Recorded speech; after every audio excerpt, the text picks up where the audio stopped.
তাকে আমরা আজকে বিজ্ঞ আদালতে আমরা উঠাবো এবং তাকে আমরা রিমান্ডের জন্য আবেদন করব যে এর সাথে আর কারো সংশ্লিষ্টতা আছে কিনা। আপনারা জানেন যে কয়েকদিন পূর্বে এনসিপির কেন্দ্রীয় যুগ্ম সদস্য সচিব কাজী সালাউদ্দিন তানভীর সে তার ফেসবুক ওয়ালে আমাদের মাননীয় প্রধানমন্ত্রী সম্পর্কে একটি কটূক্তিমূলক একটি পোস্ট দিয়েছেন।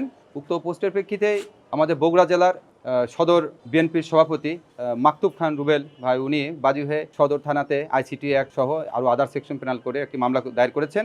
উক্ত মামলা হওয়ার পরেই তাকে গ্রেপ্তারের নির্দেশনা ছিল এবং গতকাল রাত অনুমান 5:30টার দিকে আমরা ডিএমপির মিরপুর থানা এলাকার মণিপুর এলাকা হতে আমাদের ডিবি একটি টিম সদর থানার একটি টিম সহ তাকে গ্রেপ্তার করতে আমরা সক্ষম হয়েছি। তাকে আমরা আজকে বিজ্ঞ আদালতে আমরা উঠাবো এবং তাকে আমরা রিমান্ডের জন্য আবেদন করব যে এর সাথে আর কারো সংশ্লিষ্টতা আছে কিনা।